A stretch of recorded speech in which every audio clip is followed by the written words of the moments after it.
বিনা হিসাবে জান্নাতে যাওয়ার সবচেয়ে শর্টকাট পথ হলো নিজের বিরুদ্ধে নিজে সংগ্রাম করে, আত্মশাসন করে, নিজেকে নিজে নিয়ন্ত্রণ করে, আত্মনিয়ন্ত্রণ করে যেই কোনো মূল্যে সবরকারী হওয়ার চেষ্টা করতে হবে।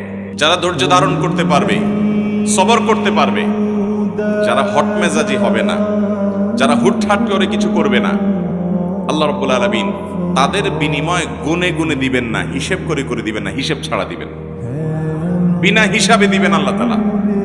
ভাইরা আমার, কিয়ামতের ময়দানে আল্লাহর কাছ থেকে হিসাব করে করে জান্নাত পাওয়া বড় কঠিন এবং জটিল কাজ। শুধু নামাজের হিসাব যদি দেওয়া হয়, সারা জিন্দেগির হাজার হাজার রাকাত নামাজের মধ্যে 2-4 রাকাতও টিকবে কিনা সন্দেহ। মনোযোগ নাই, দৃঢ়স্থিরতা নাই, শত ত্রুটি। এরকম প্রতিটি ইবাদত আল্লাহ তাআলা যদি পুঙ্খানুপুঙ্খ রূপে হিসাব করেন, তাহলে হিসাব দিয়ে আল্লাহর কাছে জান্নাত পাওয়া এত সহজ না। তাহলে বিনা হিসাবে জান্নাতে যাওয়ার সবচেয়ে শর্টকাট পথ হলো নিজের বিরুদ্ধে নিজে সংগ্রাম করে, আত্মশাসন করে, নিজেকে নিজে নিয়ন্ত্রণ করে, আত্মনিয়ন্ত্রণ করে যেই কোনো মূল্যে সবরকারী হওয়ার চেষ্টা করতে হবে। চেষ্টা করব না ইনশাআল্লাহ? আল্লাহ তাআলা আমাদের সবাইকে সবরকারী হওয়ার তৌফিক দান করুন। ভাইরা আমার, আমাদের সকাল থেকে সন্ধ্যা পর্যন্ত কত বেসবরি হয়, এটা আমরা যদি হিসেব করি তাহলে দিন শেষে দেখবেন যে জায়গায় জায়গায় মানুষের সাথে বেসবরি করেছেন। বেসবরি তো মানুষের সাথে করে, পশুর সাথে, জীবজন্তুর সাথেও করে। এমনকি জীবজন্তু না, নিষ্প্রাণ কোনো জিনিসপত্র, তার সাথেও মানুষ বেসবরি করে, তার সাথেও মানুষ অধৈর্যশীলের কাজ এবং আচরণ করে। রাস্তা দিয়ে যাচ্ছেন, হঠাৎ করে ইঁটে ধাক্কা খেয়ে পায়ে একটু ব্যথা পাইছেন। এবার ইঁটের মা বাপ 14 গোষ্ঠী ধরে গালি দেয় না অনেকে, কিরে ভাই, ইঁটে বেচারার মা বাপ নাই তো, গালি দিলে তো তার গায়ে লাগবে না, অভিশাপ দিলে তো তার গায়ে লাগবে না। তিরমিজির এক হাদিসে আসছে, নবী করিম সাল্লাল্লাহু আলাইহি ওয়াসাল্লাম বলেছেন, যে ব্যক্তি অজাগায় অভিশাপ দেয়, যার মধ্যে অভিশাপ পড়ার উপযুক্ততাই নাই, ওই অভিশাপ ওই ব্যক্তির দিকে আবার ফিরে আসে। দুনিয়াতে আমরা যা যেভাবে চাইবো, হুবহু সব কিছু আমার চাওয়া অনুযায়ী বেটে বলে হয়ে যাবে, হবে না। ইমানদার সে যখন এইভাবে আল্লাহ তাআলার ফয়সালা, আল্লাহ তাআলার তাকদীরকে চিন্তা করবে, তখন তার জন্য সবর করা সহজ হয়ে যাবে। যে আমি দুনিয়াতে যা যেভাবে চাবো, হুবহু সে জিনিসটা সেভাবে হয়ে যাবে না, বরং আমার চাওয়ার বিপরীতে বহু কিছু হবে, এবং আমার চাওয়ার বিপরীত হওয়ার মধ্যে কল্যাণও থাকতে পারে।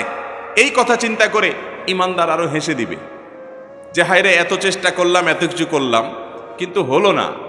তাহলে বোঝা গেছে আল্লাহর ফয়সালা ছিল না হওয়ার, তাহলে আমি অযথাই তো এই পরিশ্রম এবং চেষ্টা করছি। তাহলে জেদ না করে, ক্ষোভ না করে, জেদ না ঝেড়ে, বরং আল্লাহর ফয়সালাটা জানতে পারার পর হাসি মুখে সেটাকে বরণ করার মানসিকতা থাকতে হবে। এর নাম হলো সবর এবং ধৈর্য।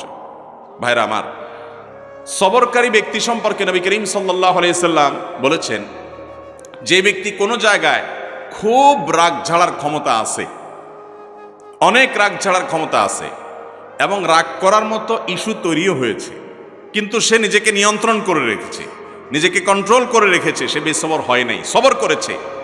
নবী করিম সাল্লাল্লাহু আলাইহি সাল্লাম বলেছেন, এই গুণের মানুষ যখন আল্লাহর সঙ্গে সাক্ষাৎ করবে কিয়ামতে, তাকে আল্লাহ রাব্বুল আলামিন জান্নাতের হুরাইন থেকে যেটা খুশি সেটা নির্বাচন করার ইখতিয়ার শুধু তাকে দিবেন। অতএব সবর করার চেষ্টা করবো তো ইনশাআল্লাহ। বেসবরি যখনই হবে, তখনই নিজের বিরুদ্ধে নিজের শাস্তি আরোপ করতে হবে যে আমার দ্বারা কেন বেসবরি হলো। কারোর সাথে বেসবরি করেছেন, তার কাছে মাপ চাইবেন। কোন জায়গায় বেসবরি করেছেন, তার প্রায়শ্চিত্ত নিজের উপর নিজে আরোপ করবেন, একটা কাফারা লাজিম করবেন। দেখবেন আপনার আখলাক সুন্দর হয়ে গেছে। বেসবরকারী মানুষকে আল্লাহও অপছন্দ করেন, বান্দারাও দেখতে পারে। আর সবরকারী মানুষকে আল্লাহ তাআলা ঘোষণা দিয়েছেন কোরআনে, আল্লাহু ইউহিব্বুস সাবিরিন, ধৈর্যশীল ঠান্ডা মাথার মানুষগুলোকে আল্লাহ তাআলাও পছন্দ করেন, এবং দুনিয়ার মানুষও এই মানুষগুলোকে পছন্দ করে এবং ভালোবাসে।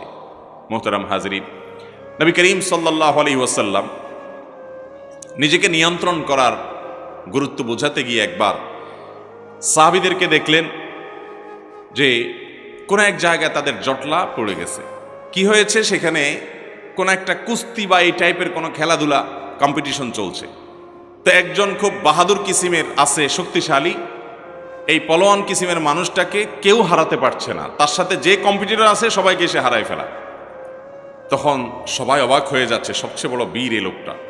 নবী করিম সাল্লাল্লাহু আলাইহি সাল্লাম বলেছেন, এই লোকটা বীর বুঝলাম, এর চাইতে বড় বীর আছে, তোমাদেরকে কি আমি পরিচয় করাই দেবো? সাহাবীরা বলল, অবশ্যই, এর চাইতে বড় বীর কে আছে, দেখতে চাই, আমরা জানতে চাই তার কথা।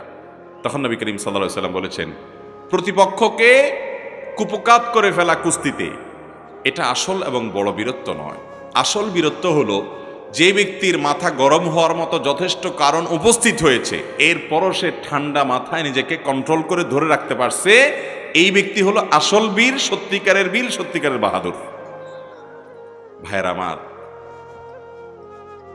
রাগ আসার পর মুখ দিয়া যা তা বলে ফেললেন, যা তা করে ফেললেন, এটা হলো অনেকটা ডায়রিয়ার রোগীর মতো। ডায়রিয়ার রোগী, এই বেচারার রোগটা যখন চরম পর্যায়ে পৌঁছায় যায় তখন এতটাই ডাইরেক্ট হয়ে যায় সে আর কন্ট্রোল করে আটকায় রাখতে পারে না, বিছানায় পড়ে যায়, রাস্তায় টয়লেটে যেতে যেতে মাঝপথে পড়ে যায়, কাপড় চোপড় নষ্ট হয়ে যায়, যেখানে সেখানে নষ্ট হয়ে যায়।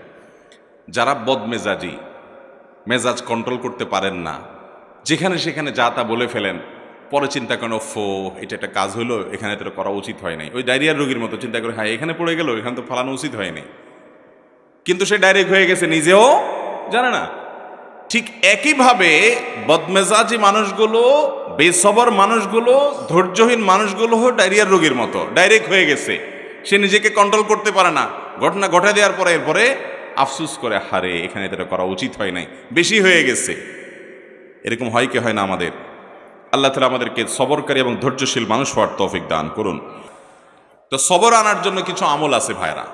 নাম্বার 1, আপনার ভিতরে সবর আনার জন্য আপনি প্রতিনিয়ত আল্লাহ রাব্বুল আলামিনের কাছে দোয়া করবেন যে আল্লাহ, আপনি আমাকে সবর এবং ধৈর্য ধারণ করার তৌফিক দান করেন। যেই কোনো বদামল দূরের জন্য আল্লাহ তাআলার কাছে পানাহ চাইতে হয়। নবী আলাইহিস সালাম পানাহ চাইতেন, এই জন্য আল্লাহর কাছে দোয়া করতে হবে।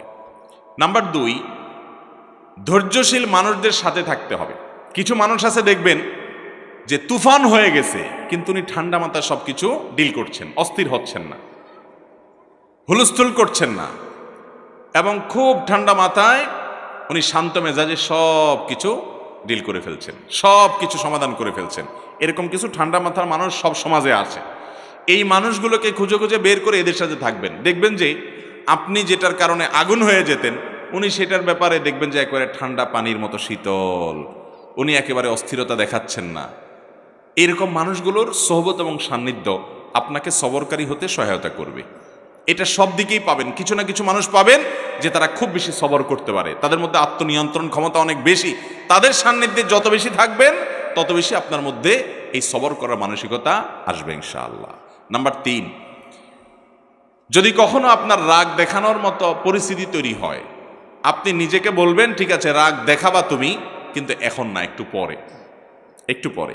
যদি কিছু সময় ক্ষেপণ করতে পারেন, এরপরে যদি রাগ করেনও, সেই রাগটা হবে ব্যালেন্সেড রাগ, সেটাতে বেসবরির কোনো কিছু থাকবে না, একেবারে সেটা দেখবেন যে ভারসাম্যর সাথে আপনি একেবারে রাগ করতে পারবেন, যে রাগে ক্ষতিকর কিছু হবে না।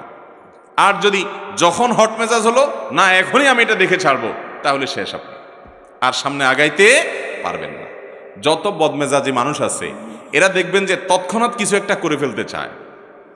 যদি তারা সবর করে নিজেকে আটকায় রাখতে পারে যে ঠিক আছে করব, আর একটু পরে, একদিন পরে করেন, দেখবেন রাগ অটোমেটিক অর্ধেকে নেমে গেছে।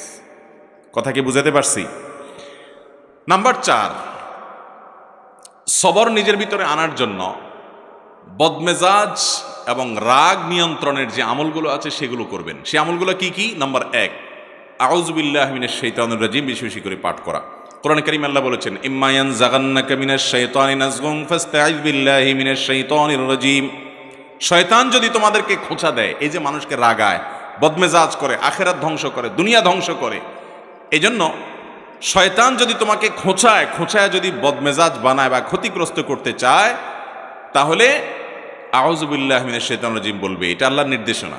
এই জন্য শয়তান থেকে পানাহ চাইতে হয় বদমেজাজ হলে, রাগ হলে। এক ব্যক্তি নবী করিম সাল্লাল্লাহু আলাইহি সাল্লামের সময় রাগ হচ্ছিলেন, খুব রাগান্বিত, ক্রোধান্ধ হয়ে গেছে, রাগে অগ্নিশর্মা হয়ে গেছে। নবী সাল্লাল্লাহু আলাইহি সাল্লাম দূর থেকে দেখে বলছেন, এই লোকটার মধ্যে যে প্রচন্ড রাগ দেখা যাচ্ছে, খুব বদমেজাজ হয়ে গেছে। ইন্নিল্লা আ'লামু কালিমাতান, আমি একটা বাক্য জানি, এই বাক্যটা যদি সে বলে তার রাগ কমে যাবে। তখন নবী সাল্লাল্লাহু আলাইহি সাল্লাম তাকে শুনিয়ে শুনিয়ে দূর থেকে সেই বাক্যটা পাঠ করলেন, সেটা হলো আউযু বিল্লাহি মিনাশ শাইতানির রাজিম। এই বাক্য পাঠ করার পর ওই লোকটা দূর থেকে শুনে তিনি ওই বাক্যটা পাঠ করলেন এবং তার বদমেজাজি আল্লাহ রাব্বুল আলামিন দূর করলেন। ভাইরা আমার, আমরা হলে তো যায়া বলতাম, এ ভাই তোমার মাথা এত গরম হয়ে গেছে, তোমাকে একটা দোয়া শিখাই দিই, এই দোয়াটা করলে সাথে সাথে তোমার মাথা ঠান্ডা হয়ে যাবে, তুমি আউযু বিল্লাহির সাথে পাঠ করো।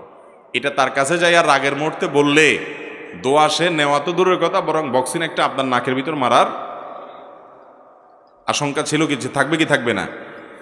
নবী করিম সাল্লাল্লাহু আলাইহি সাল্লামের হিকমা দেখেন, উনি নবী হওয়ার পরও উম্মতকে পর্যন্ত সরাসরি এইরকম পরিস্থিতিতে কোনো কিছু বললে সে মানতে পারে কি পারে না, সেজন্য তার কাছ থেকে নবী আলাইহিস সালাম সে আশা করছেন না যে তাকে এই মুহূর্তে বলা যাবে। তিনি দূর থেকে বললেন এবং তিনি শুনে শুনে ঠান্ডা হলেন। এই জন্য আউযু বিল্লাহি মিনাশ শাইতানির রাজিম পাঠ করবেন।